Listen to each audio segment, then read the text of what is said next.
16th of December 1971, Prime Minister Indira Gandhi paid an eloquent tribute to the valiant armed forces of India in a cheering parliament and announced, "Dhaka is the free capital of a free country. A new nation was born, Bangladesh."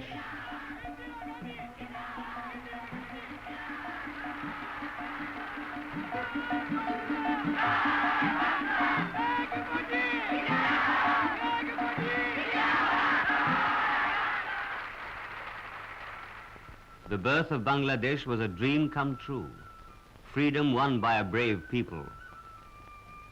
Freedom from the colonial rule of West Pakistan's military junta. Freedom from economic exploitation.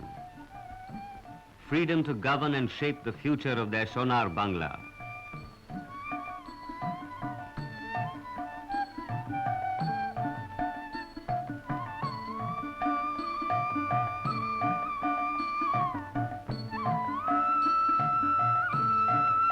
But this all happened after a long struggle.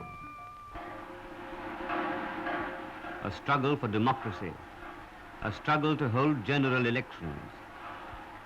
The elections were held in November of 1970.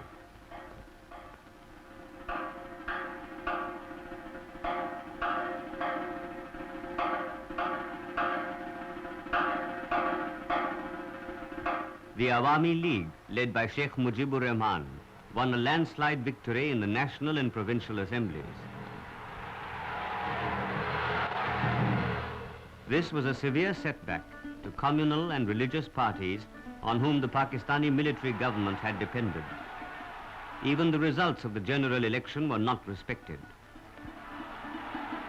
This was a breach of confidence as far as the Bengali people were concerned.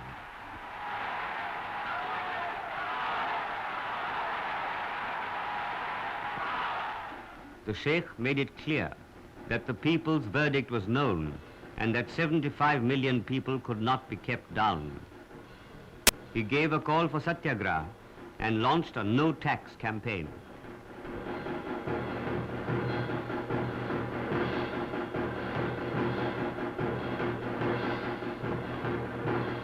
This enraged the Pakistani military dictators, and they sent General Tikka Khan to Dhaka to discipline the Bengali people.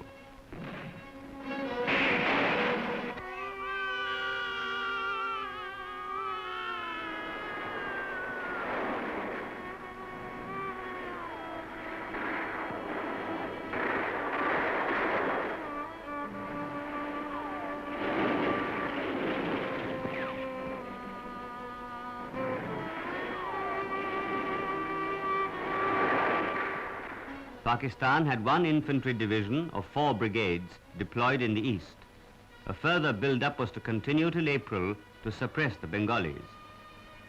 So, to gain time, General Yahya Khan pretended to negotiate. Mr. Bhutto was invited to join these talks at Dhaka.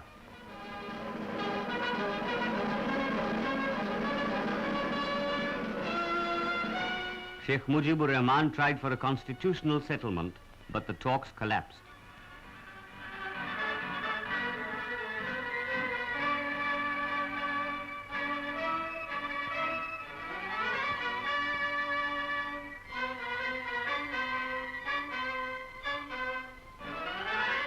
As soon as General Yahya Khan reached Karachi from Dhaka on the 25th of March, the Pakistan Army commenced its operation to discipline the Bengali people.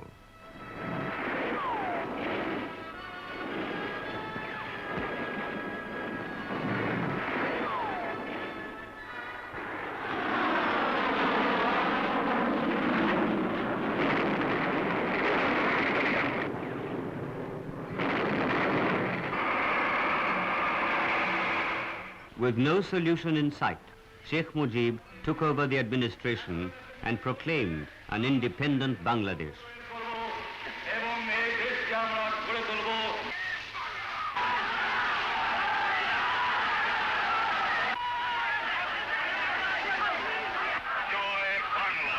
He was taken prisoner. The people of Bangladesh arose in fury and in anger. The East Pakistan Rifles, the East Bengal Regiment, and other paramilitary forces, along with thousands of civilian volunteers, flocked to the new standard. Thus was born the Mukti Fauj, the army of liberators, which later on was called the Mukti Bahini.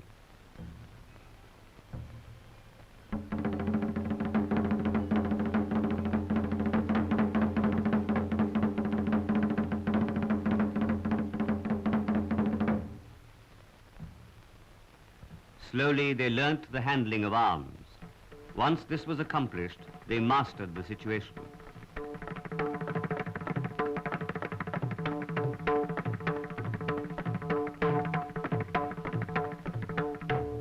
They started sinking ships and struck Chittagong and Mangla harbors several times. By the 15th of November, these ports were closed. Then they commenced attacking inland water transport at Barisal, Khulna, Chandpur, Narayanganj and Golando Ghat.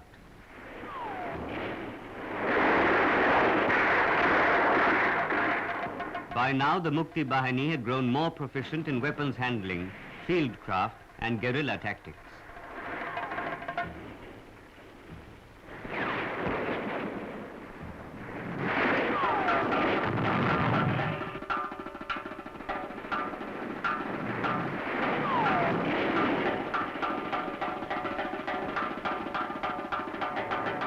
The Mukti Bahini's guerrilla activities in Dhaka and the other principal cities of Bangladesh drew worldwide attention. The frustrated Pakistani war machine tried to hoodwink the world with false propaganda. Their representative at the United Nations blamed India for trying to create a situation of famine and unrest in Bangladesh. But the fact was that Pakistan itself was creating such a situation. Millions of Bengalis fled from their homeland.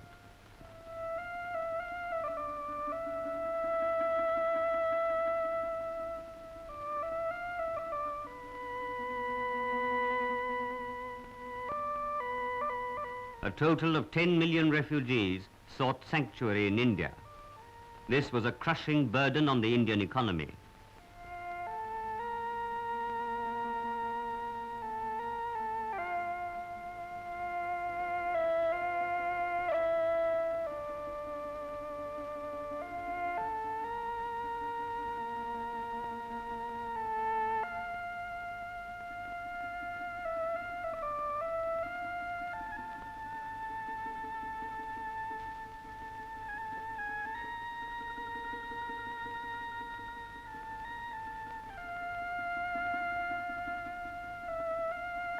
The monsoon added to their miseries.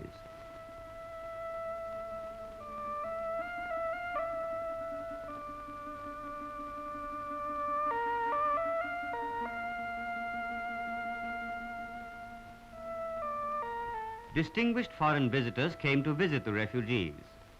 They heard endless tales of terror and barbarism perpetrated by the Pakistani overlords.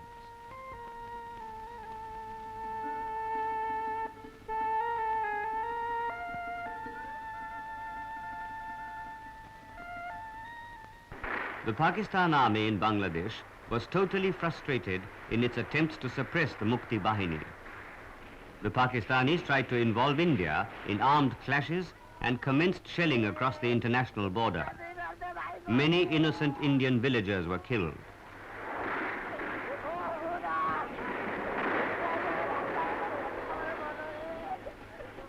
Ultimately, India had no alternative but to silence the Pakistani guns.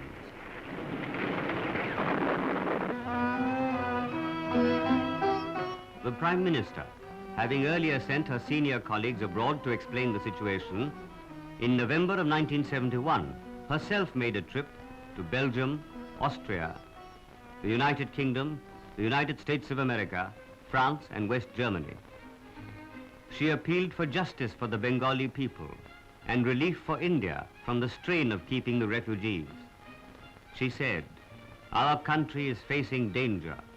I have come here in search of some wise impulse, which, as history tells us, sometimes works to save humanity from despair."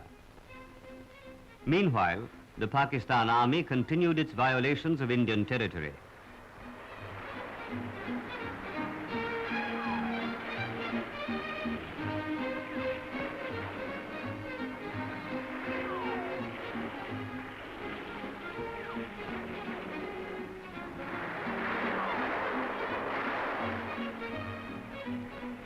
the government of India could not remain a silent spectator to Pakistani aggression and was reluctantly compelled to authorize the armed forces sector commanders to carry out limited crossings into Bangladesh at Boira, Hilli and Dhalai. At Boira, Pakistan attacked with a squadron of M24 Shafis and a battalion of infantry. 4 Pakistani tanks were destroyed and 9 captured. The Pakistanis suffered heavy casualties. The next day, on the 22nd of November, the Pakistan Air Force went into action at Boira.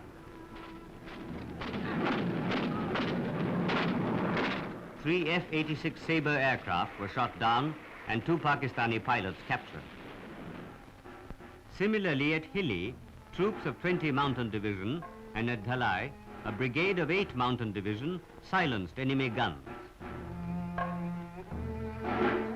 At Akhora, a brigade of 57 Mountain Division boldly counterattacked Pakistani positions. The consequences of these operations were that Pakistan was thoroughly confused as to the intentions of the Indian Army. Without understanding this, General Yahya Khan said, "Situation created by the Indian aggression is leading the two countries to a point of no return. I would like to make it absolutely clear that we shall defend our honor. We shall defend our territorial integrity with all the forces at our command."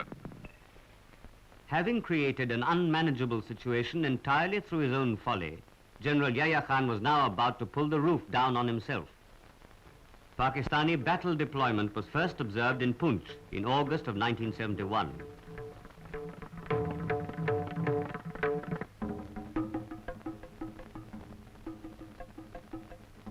By the 11th of October, reliable intelligence sources confirmed that Pakistani movements were designed for an offensive.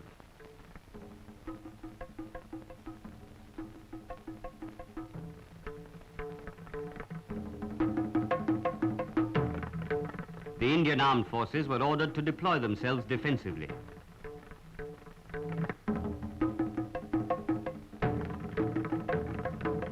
The aim was to deny Pakistan occupation any of our territory, to prevent the Chinese getting any access in the north, and to liberate Bangladesh and destroy Pakistani forces there.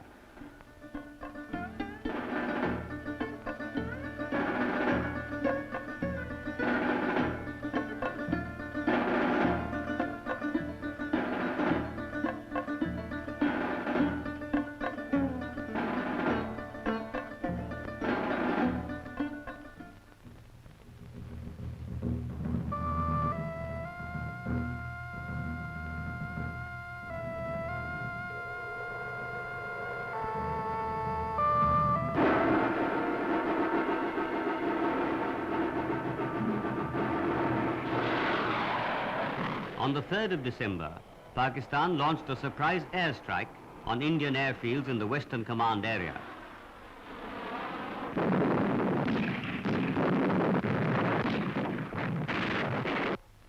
Pakistan launched a full-scale war against us. The Pakistan Air Force suddenly struck at our airfields in Amritsar, Pathankot, Srinagar, Avantipur, Uttarlai, Jodhpur, Ambala and Agra. Their ground forces are shelling our defense positions in Sulemanki, Khemkaran, Poonch and other sectors. In Cham, in 15 Corps sector, Pakistan mounted their heaviest attack. They used 4 infantry and 1 armored brigade, supported by 8 artillery regiments. Our Jawans fought bravely and blunted the enemy offensive.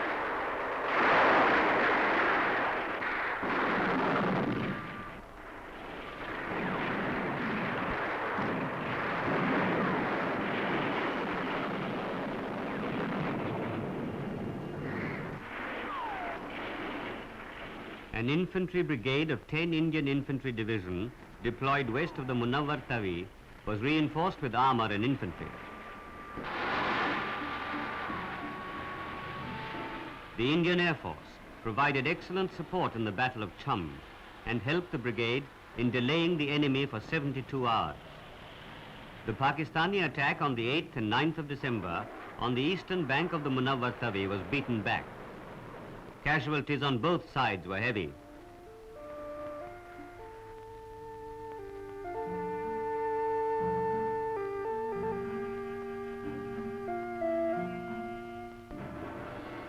The second heaviest attack of the western sector was in Poonch, where a brigade of 25 Infantry Division was attacked. The attack was repulsed.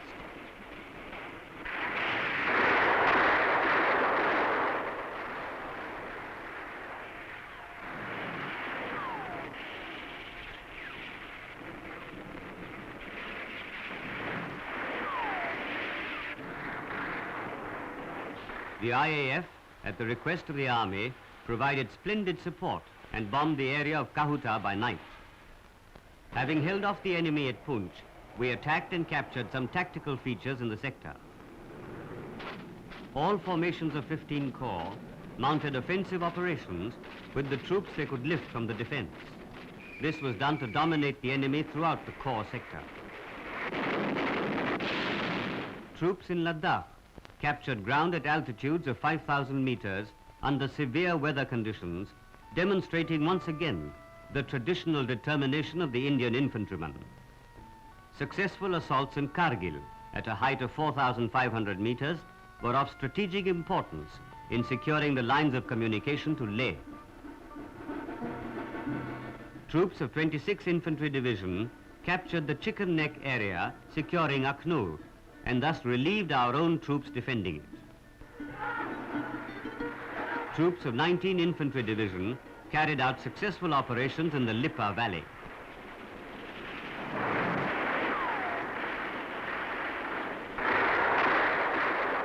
In the western sector, at Hussainiwala, Pakistan attacked our border outposts.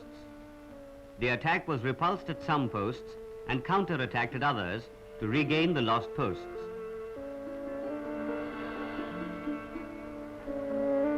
In the Fazilka area, we lost some territory, but in Dera Baba Nanak, we captured a Pakistani enclave and the Sejara Bulge.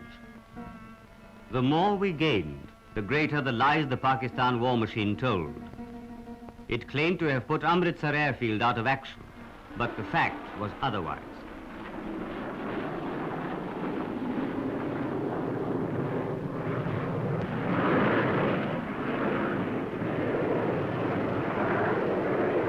In retaliation to the Pakistani air attack on the 3rd of December, the IAF carried out attacks on Pakistani operational airfields at Chanderi, Sialkot, Sargoda, Murid, Miawali, Pasrur, Risalpur, Jessore and Dhaka.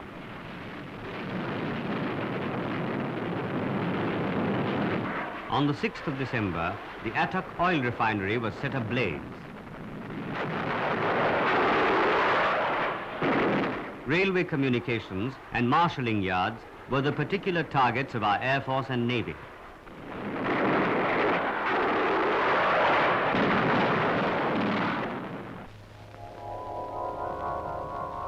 The Indian Navy achieved complete supremacy of the seas. The enemy's sea lines of communications from West Pakistan to Bangladesh were completely cut off.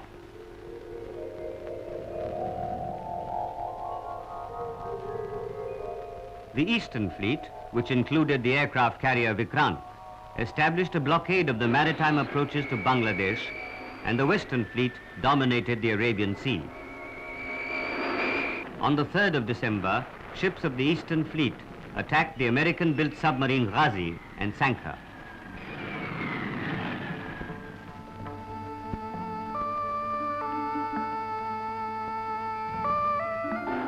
Aircraft from INS Vikrant attacked Chittagong and other harbors.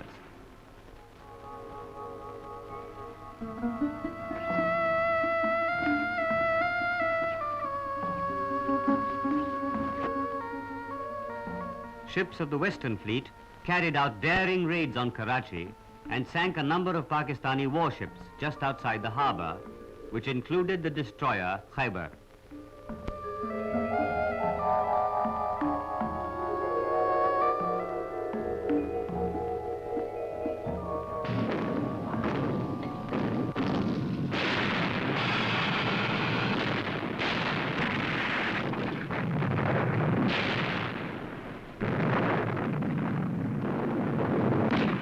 Oil installations at Karachi were destroyed by a well-coordinated naval and aerial bombardment.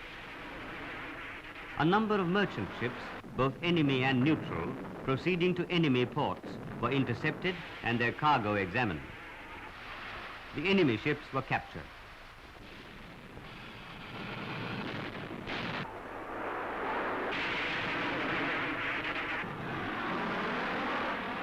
While employed in hunting enemy submarines, the frigate Kukri was unfortunately lost.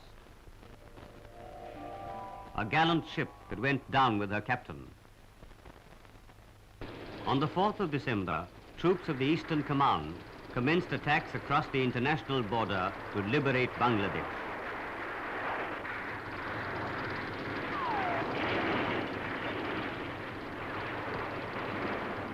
In the 2-corps sector, overcoming opposition on the borders, the troops advanced towards Jessore, Jhenida, and Darsana.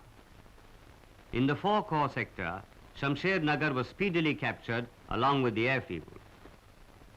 This was the first major success. By the 5th of December, the vital railway stations of Akhora and Lakshman in the Komila sector were captured. Similarly, in the 33-corps sector, Thakurgaon and Phulbari were captured. Meanwhile, the Indian Air Force achieved air superiority in Bangladesh. On the first day, 10 Pakistani aircraft were destroyed, leaving a balance of 8. A total of 190 sorties were carried out. In fact, the PAF in Bangladesh was wiped out within 48 hours. By the 6th of December, the Prime Minister announced in Parliament to an excited House that India had recognized the government of Bangladesh. The first Bangladesh High Commissioner, Mr. Humayun Rashid Chaudhry, said, Madam Prime Minister, you are not only the leader of the great people of India, you are a leader of the people of Bangladesh.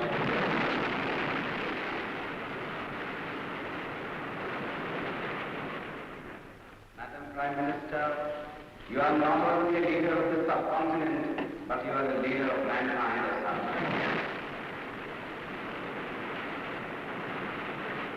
Troops of 33 Corps, having earlier fought a determined action at Hilli, advanced along with the Mukti Bahini to Ghoraghat and Bogra.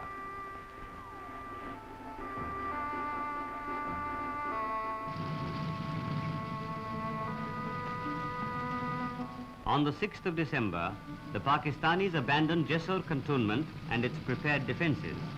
And on the 7th of December, troops of 9 Mountain Division entered Jessore, the first major city to fall. After that, other centres, Jhenida, Magura, Gobindganj, began to fall to troops of 2 corps, one after the other.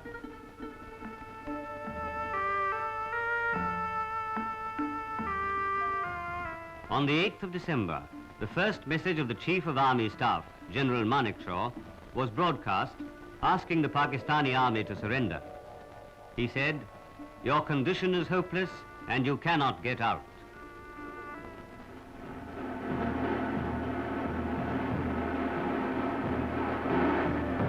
On the night of the 4th and the early hours of the 5th of December, enemy troops crossed the international border near Longewala.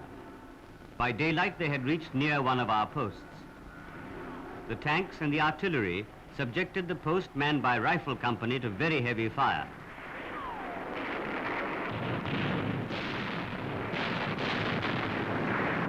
By 7:30 in the morning, Hunter fighter bombers of Western Air Command went into action, and they created real chaos for the enemy.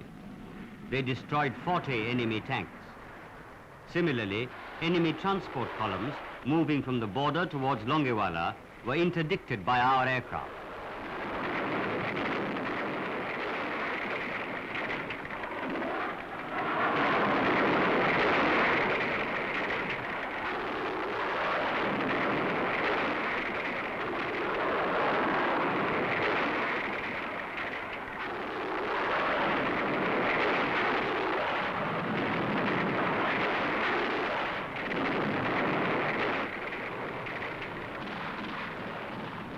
Longewala was reinforced under cover of close air support, and a counter-attack was launched.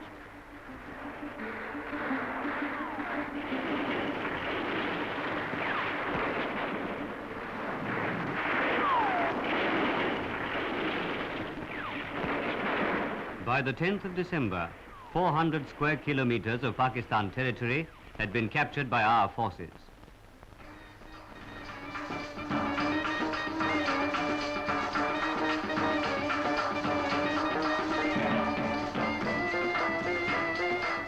The same night, troops of 11 Indian Infantry Division launched a limited offensive towards Nayachor to draw out enemy reserves and pin them down. By the 5th of December, Relnor, Khokrapar, Gadra City, Khinsar and Pirani Ki Par were captured. The old abandoned railway line was put into commission by the Indian Railways, a great feat which was of much logistic value. By the 13th of December, the Parbatali feature overlooking Nayachor was captured. The enemy reinforced this sector. By the time of the ceasefire, 2,800 square kilometers of Pakistani territory had been captured. Our line of communication from Pathankot to Jammu is within 12 kilometers of the international border. Opposite this, in the Zafarwal-Narowal area and on to Kasur, Pakistan had constructed heavy concrete fortifications and laid extensive minefields. The Pakistan 8th Division, comprising 4 brigades, with an armored brigade of 4 regiments, were defending this area. In addition, Pakistan had its 6 armored divisions, less an armored brigade, and some elements of 17 Pakistan Division in reserve for a counter-attack. When it was clear that Pakistan was not likely to do anything in Shakargarh, one Indian corps was launched into the attack on the night of the 5th, 6th of December.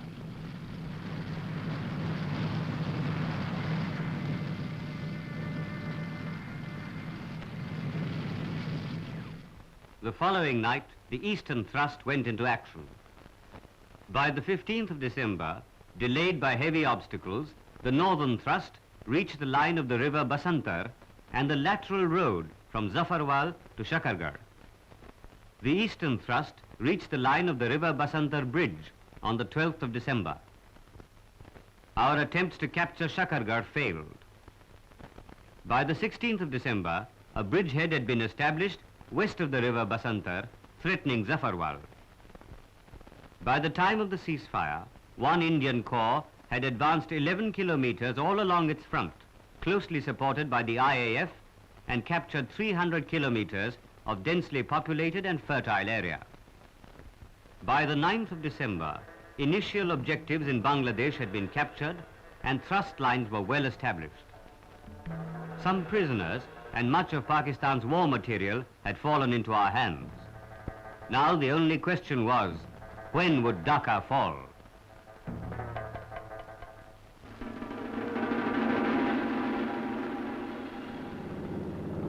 To achieve surprise and mobility, 57 Mountain Division crossed the Meghna in helicopters. It was an enormous task that these helicopters had to perform. Similarly, a battalion was lifted across the river Surma towards Sylhet. In the 2-corps sector, 4 Mountain Division crossed the river Madhumati in country craft, improvised boats and PT-76 tanks. On the 12th of December, 9 packets and 24 Dakotas, operating from widely separated airfields, were carefully coordinated to rendezvous accurately at Tangail to airdrop a battalion of 50 parachute brigade.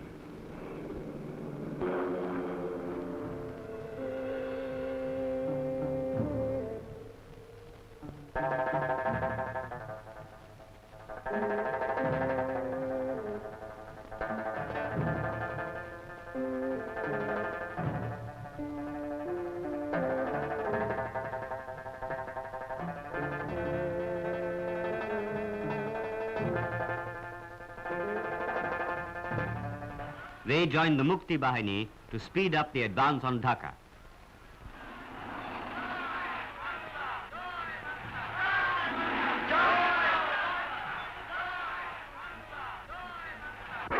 Naval aircraft continued to pound targets in Dhaka. By the 14th of December, the airfield and the harbour of Chittagong and Cox's Bazar were put out of action. Thus, Bangladesh was now completely isolated by land, sea and air. As a result of this, the puppet government of East Pakistan, headed by Dr. Malik, resigned en masse. An English reporter said, I got there after the first raid on the governor's house, which half destroyed the residence. Then I got there just after that. I found the governor in the bunker, in the guard, trembling like a leaf and saying, I didn't quite know whether to resign. Should I resign? Will my wife be killed by the Indian Army? Can I get at the Intercontinental Hotel? As we were standing there in this bunker, suddenly there was another raid. And all hell broke loose. There was an enormous crash. And hardly the crash died down, but the governor suddenly produced a ballpoint pen, a scrap of paper, a few carbons, and had written out a resignation statement in a matter of seconds, just in time actually for the second big crash. Meanwhile, the United Nations debated the issue.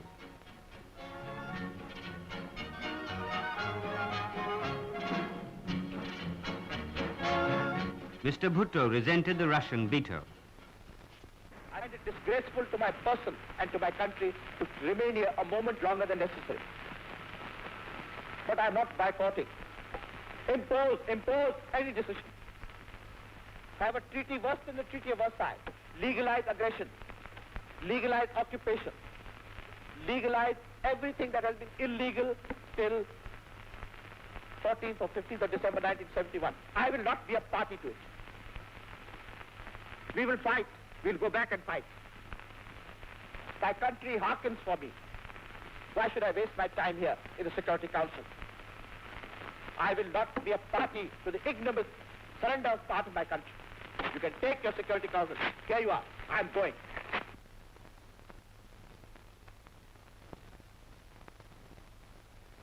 The pressure of time for the capture of Dhaka was enormous. An amphibious operation was mounted on Cox's Bazar.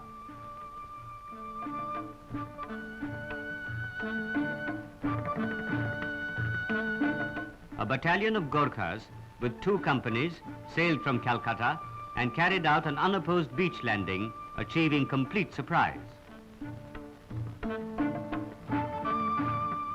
Aircraft of the IAF continued attacks on the Karachi docks, setting fire to oil storage dumps between the 7th and the 8th of December.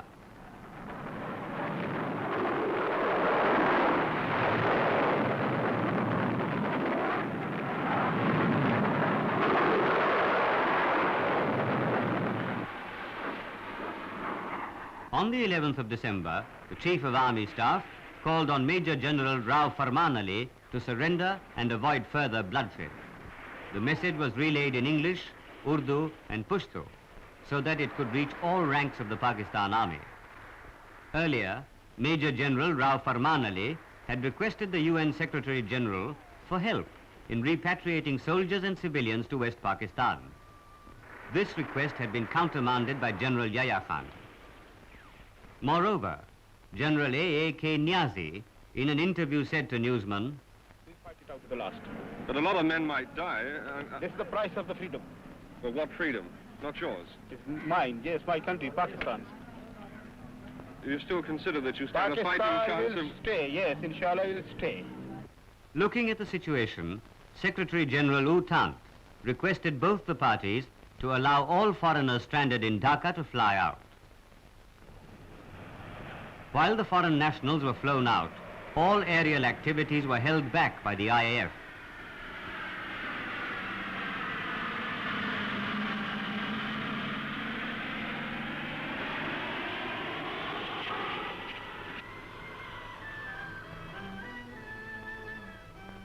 In an endeavor to sneak out merchant shipping from the naval blockade, Pakistani ships donned false colors. They were intercepted by the Indian Navy.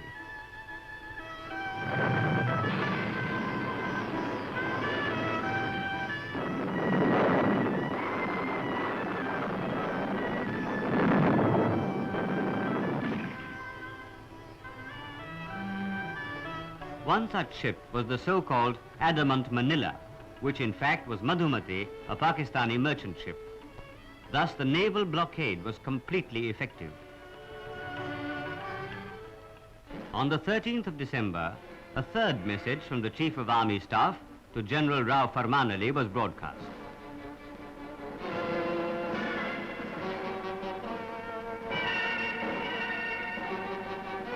The parachute troops dropped earlier by the IAF entered Dhaka, and by the end of the day, Dhaka was surrounded and invested. General Jamshed, GOC 36 Pakistan Division, and the Dhaka garrison surrendered to the Indian Army. On the 15th of December, Lieutenant General A.A.K. Niazi offered a ceasefire with conditions. The Chief of Army Staff summarily rejected the terms and demanded unconditional surrender, pledging full rights and privileges under the Geneva Convention. He said that the date would be the 16th of December 1971 and the time 900 hours.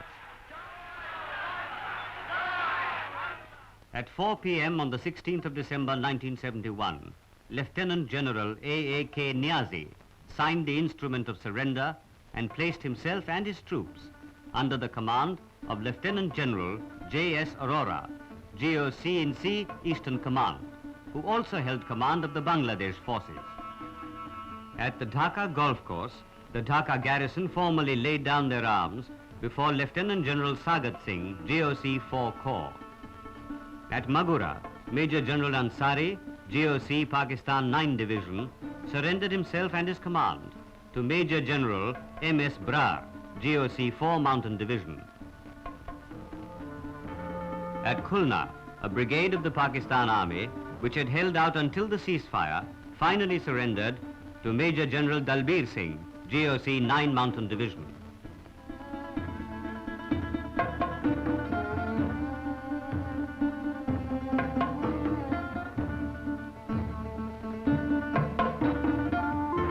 Thus, the Indian Armed Forces brought the dictators to their knees and the Bengalis to freedom.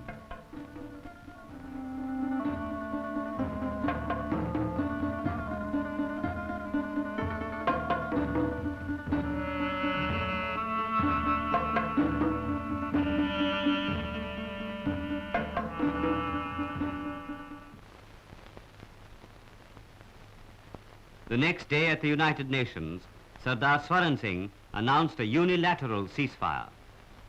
We have repeatedly declared that India has no territorial ambition. Now, as the Pakistani armed forces have surrendered in Bangladesh and Bangladesh is free, it is pointless in our view to continue the present conflict.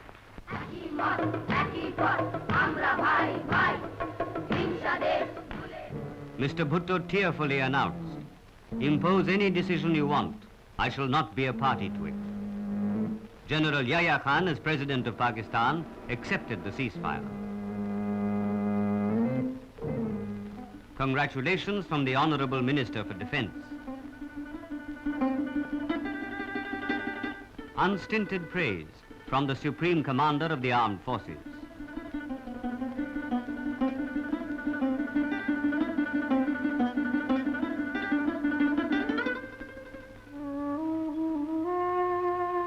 During and after the war, the wounded were visited by the Prime Minister and the service chiefs.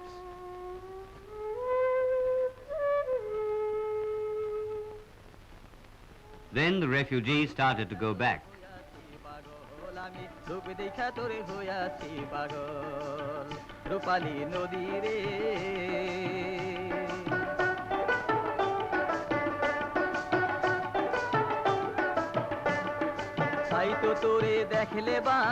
Now began the task of assisting the civil government to start functioning. The Indian Army happily accepted this responsibility too. They repaired bridges, roads and railway tracks. They set communication lines humming again.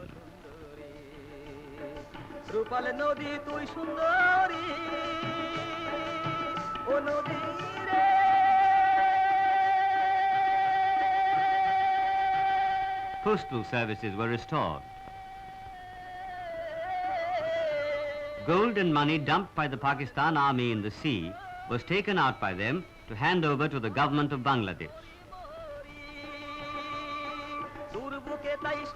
And to crown all this, the first train after the war steamed into Bangladesh. But that was not all. The father of the nation, Sheikh Mujibur Rahman, was not there.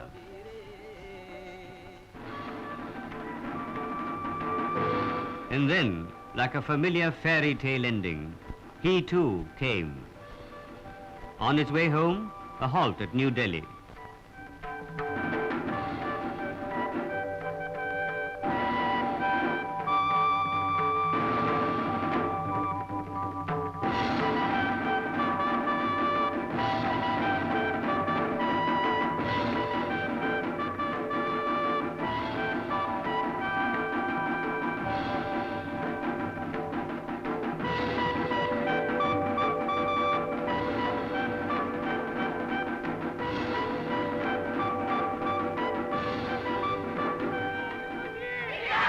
At last, the government of India felt that it had redeemed all its pledges.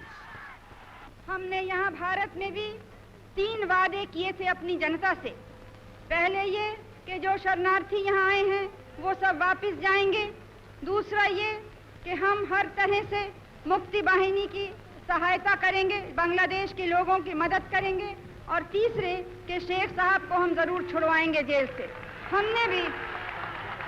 हमने भी अपने तीनों वादे पूरे किए हैं। Farewell parade at Dhaka.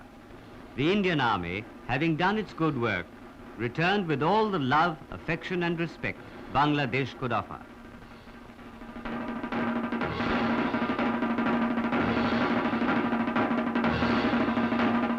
A new nation is born, Bangladesh, for which new chapters of heroism and bravery were written by the Indian Armed Forces.